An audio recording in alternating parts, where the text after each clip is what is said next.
There were a few rebel ships here and there, but there was no organization to the battle. Where was the Council flagship? Something had gone terribly wrong. But he had the Sky Ripper, and the Ravens had nowhere they could hide.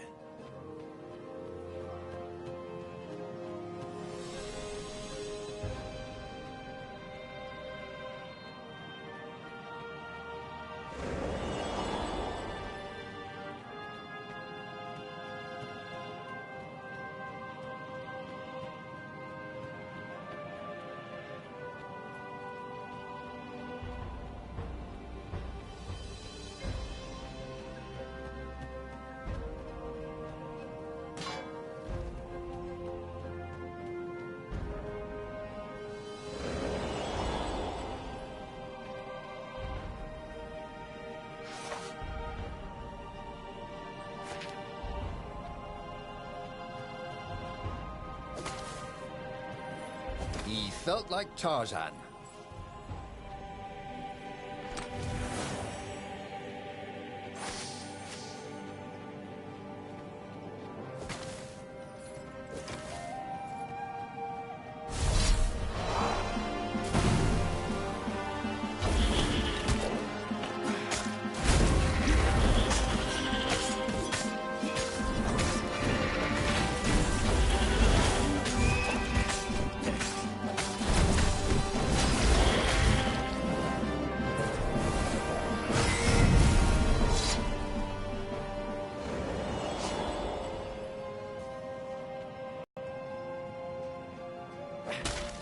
Sometimes, Granada really hated inanimate objects.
Ferocity. The device was a woman. Buy it a drink.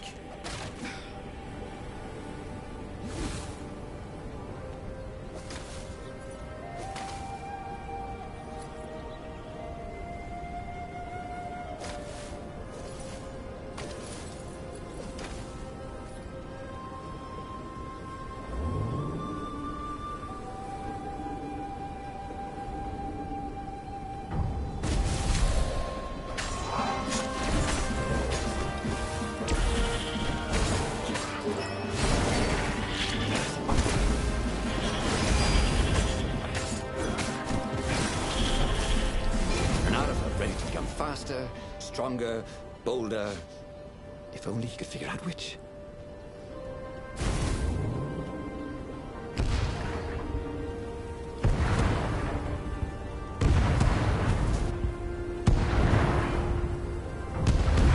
The council speaker was on the deck, bleeding. Why was she even here? They found our base, she croaked. The council, all dead. We must surrender. No, we can still win this, said Reynardo. I have the Sky Ripper. He would be a real hero and save the day, even when all appeared to be lost. You're a good boy, said the speaker. And then she died.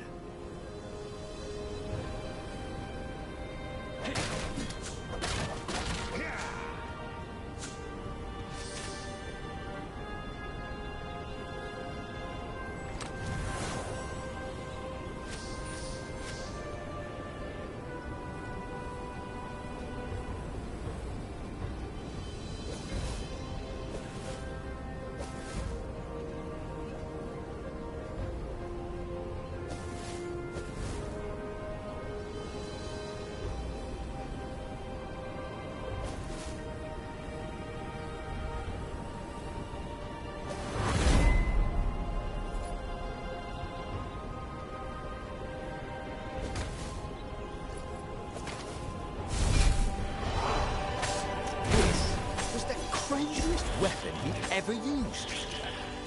Or not.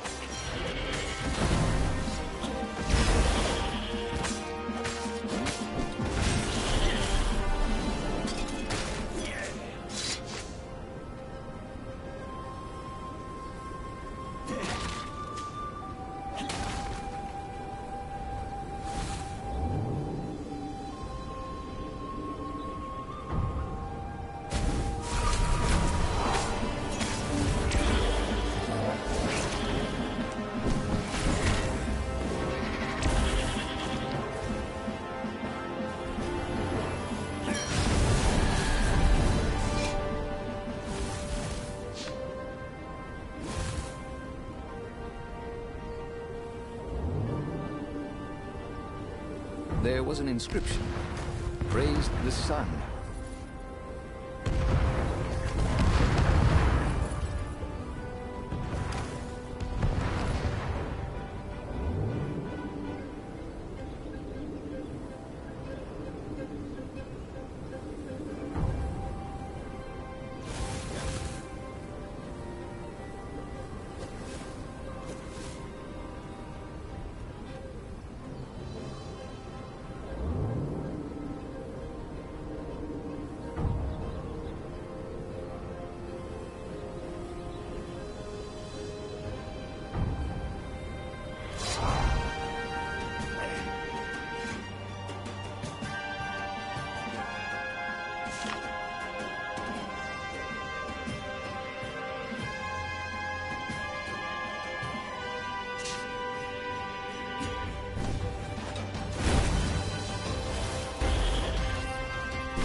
Fired at the Sky Ripper. With a tremendous whoosh, the Emperor's flagship went up in flames. And for good measure, he played the beam around it, setting all the other nearby Imperial ships on fire too. And he watched them burn. The few remaining rebels gave a cheer. And then they stopped cheering. There was a hole in the air. A blackness, like a tear in a parchment. Wind was blowing into it, widening it. It grew larger. Crates were falling off ship decks, upwards into the hole. And the world itself seemed bent, like the reflection on a curved mirror as it poured into the ravenous hole. He guessed that somewhere behind that ever-widening hole were gods that had long been exiled. But it didn't really matter. Time was done for here, and soon it was. Okay, that was weird. He could have sworn he'd just died. Instead, he was on the Farfarer, sailing away from Ubar. And it was still burning. He'd fled burning Ubar years ago, hadn't he? And now he was back there. Had all those years fighting the Empire been nothing but a vision into the future? A useful vision if it was true. He'd learned something. The core was powerful, but dangerous if used improperly.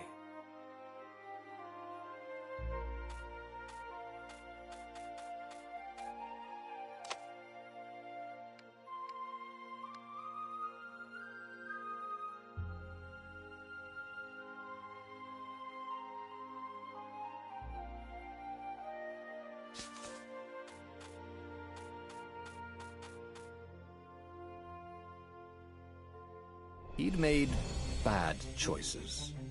But now, when the real battle came, he wouldn't make those choices. He wouldn't make the same mistake twice. The book's pages began to flip backwards, towards the beginning. And he realized that his adventure was just beginning. The clouds parted over the Isles of Boreas. It was time to choose. The rebellion was in trouble. Ravens were scouting for the secret rebel base. They needed a game-changer. Pieces of the Sky Ripper had surfaced. Renardo knew that using it could go catastrophically wrong. But he was sure he could figure out how to use it safely. Also, a temple had risen out of empty desert. The Emperor had brought the Sky Ripper pieces up out of ancient burial by his obscene rituals. Could this be where the Iblis stone was hidden? Someone better get it before he does, thought Renardo. On the other hand, his old friend Lapino needed rescuing. Lapino was no game changer, but could Renardo really leave an old friend to the Ravens?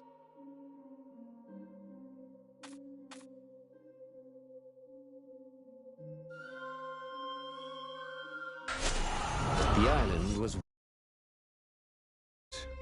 No one went there except ostriches and ostrich hunters. The Iblis stone. It sounded ominous. It sounded powerful. If the Emperor was searching for it, it must be dangerous. And so, Renardo went ostrich hunting.